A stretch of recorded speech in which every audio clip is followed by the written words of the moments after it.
नमस्कार। Current affairs top 10 series का ये चौथा वीडियो है। इससे पहले 3 वीडियोज़ आ चुके हैं, मैंने उसकी प्लेलिस्ट बना ली है। अगर आप लोगों ने नहीं देखा है तो उसको देख लीजिए। चलिए शुरुआत करते हैं आज के अपने पहले करंट अफेयर्स की। पहला है ऑस्कर पुरस्कार, जिसको अकादमी पुरस्कार भी कहा जाता है। ये 2024 का जो ऑस्कर पुरस्कार था वो 96वां ऑस्कर पुरस्कार था। लॉस एंजल्स के डॉल्बी थिएटर में संपन्न हुआ। सबसे अधिक 7 पुरस्कार ओपेनहाइमर फिल्म को मिले और 4 पुरस्कार पुअर थिंग्स नामक फिल्म ने जीता। पुरस्कार विजेता की लिस्ट देख लीजिए। बेस्ट फिल्म का पुरस्कार ओपेनहाइमर को मिला।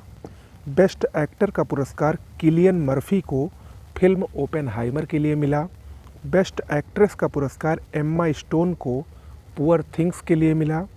बेस्ट डायरेक्टर का पुरस्कार क्रिस्टोफर नोलन को फिल्म ओपेनहाइमर के लिए मिला।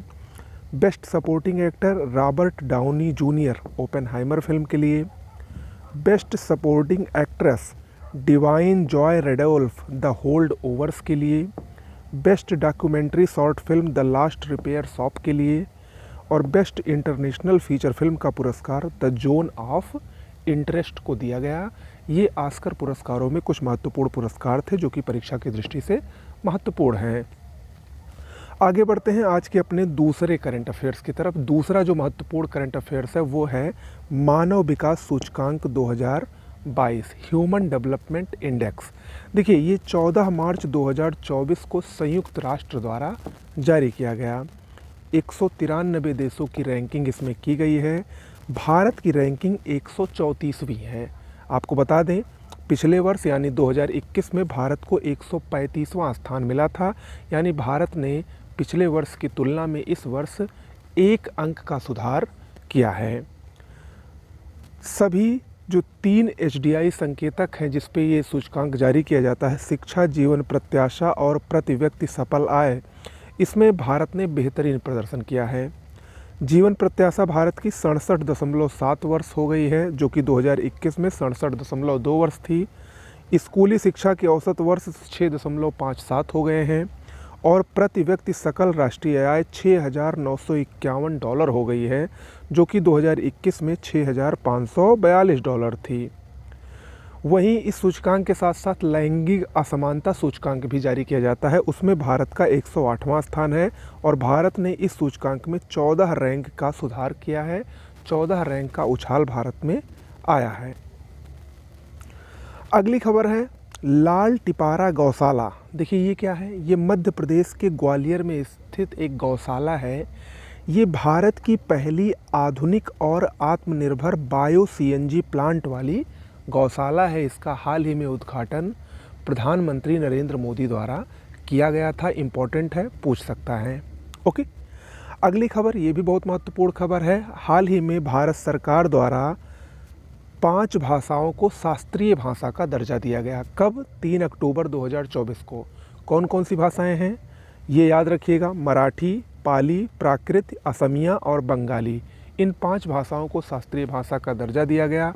इन 5 भाषाओं को शास्त्रीय भाषा का दर्जा दिए जाने के बाद अब भारत में कुल शास्त्रीय भाषाओं की संख्या 11 हो गई है।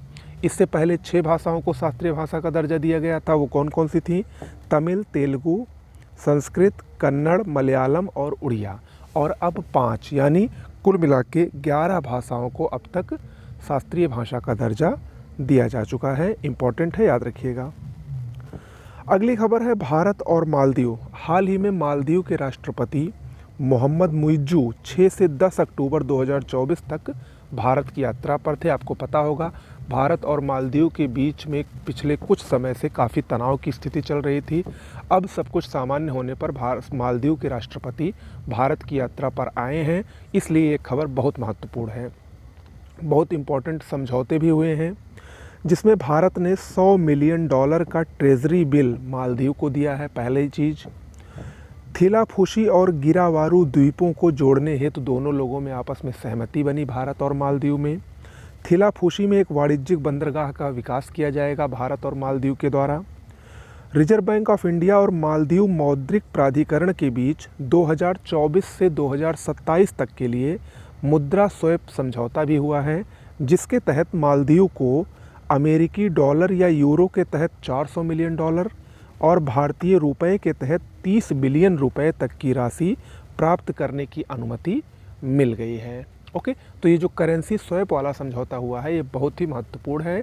इतने सारे समझौते भारत और मालदीव के बीच में हुए हैं, ये खबर बहुत ही महत्वपूर्ण है। ओके, अगली खबर ये भी बहुत महत्वपूर्ण है। वैश्विक शांति सूचकांक 2024 peace index institute for economic and peace द्वारा 11 जून 2024 को जारी किया गया। 163 देशों की रैंकिंग है और ये इंडेक्स का 18वां संस्करण है। इस सूचकांक के अनुसार यूरोप विश्व का सबसे अधिक शांतिपूर्ण क्षेत्र है। वहीं पर मध्य पूर्व यानी मिडिल ईस्ट और उत्तर अफ्रीका, ये दो क्षेत्र विश्व के सबसे कम शांतिपूर्ण वाले क्षेत्र हैं। आपको पता है अफ्रीका वैसे ही अक्सर वहाँ पर स्थिति खराब ही रहती है। मिडिल ईस्ट में इस समय बहुत दिनों से तनातनी की स्थिति चल रही है। ईरान, इसके अलावा जो खाड़ी देश हैं उन सब के बीच आपस में काफ़ी ज़्यादा लड़ाई चल रही है। इजराइल हुआ, तो इसकी वजह से ये शांति सूचकांक में सबसे कम शांतिपूर्ण वाले क्षेत्र माने गए हैं। वही अगर हम बात करें शीर्ष देश की यानी सर्वाधिक शांतिपूर्ण देश पूरे विश्व में कौन है, तो वो आइसलैंड है। दूसरे नंबर पर आयरलैंड और तीसरे नंबर पर ऑस्ट्रिया है। आइसलैंड लगभग 1.5 दशक से यानी लगभग 15 साल से शीर्ष पर कायम है।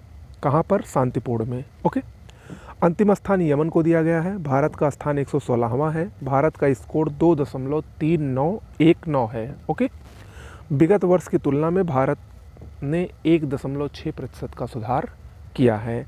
दक्षिण एशिया का सर्वाधिक शांतिपूर्ण देश भूटान है, ये भी याद रखिएगा। ओके, अगली खबर है गुजरात से। गुजरात में भारत की पहली वंदे मेट्रो ट्रेन जिसका नाम है नमो भारत रैपिड रेल, इसका उद्घाटन किया गया है। ये अहमदाबाद से भुज तक इसका संचालन होगा, यानी एक ज़िले से दूसरे ज़िले तक ये जाएगी। ये भारत की पहली वंदे मेट्रो ट्रेन है जिसको नमो भारत रैपिड रेल भी कहा जाता है। कहाँ पर? गुजरात में। 25 जून, भारत सरकार ने 25 जून को संविधान हत्या दिवस के रूप में मनाए जाने का फैसला किया है। कब? 25 जून को। क्यों किया गया? क्योंकि 25 जून 1975 को भारत में पहली बार आपातकाल की घोषणा की गई थी और ये माना गया था कि वहाँ पर आपातकाल की घोषणा के बाद संविधान की धज्जियाँ उड़ाई गई थी, संविधान की अवहेलना की गई थी। इसीलिए जो मौजूदा सरकार है वो 25 जून को संविधान हत्या दिवस के रूप में मनाएगी। ओके, स्मृति वन भूकंप संग्रहालय ये गुजरात के भुज ज़िले में स्थित है। विश्व के सर्वाधिक खूबसूरत संग्रहालय की सूची में इसको शामिल किया गया है। प्रिक्स वर्सेल्स द्वारा एक सूची जारी की गई है विश्व के सर्वाधिक खूबसूरत म्यूजियम्स की, संग्रहालयों की।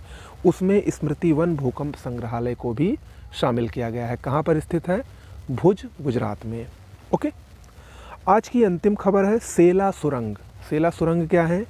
असम के तेजपुर से अरुणाचल प्रदेश के तवांग को ये आपस में जोड़ेगी। ये सुरंग चर्चा में है क्योंकि ये 13,000 फीट ऊंची भारत की सबसे ऊंची सुरंग है और विश्व की सबसे लंबी 2 लेन सड़क सुरंग है। इसका 2024 में उद्घाटन हुआ है सेला सुरंग का, इसीलिए बहुत ही महत्वपूर्ण है। ये सेला दर्रे से होकर गुजरती है, इसीलिए इसका नाम सेला सुरंग भी रखा गया है। ओके, तो आज के ये महत्वपूर्ण 10 करंट अफेयर्स थे जो कि परीक्षा में आने की सबसे अधिक संभावना रखते हैं। अच्छा लगा हो तो वीडियो को लाइक करिए, सब्सक्राइब चैनल को कर लीजिए, क्योंकि अगले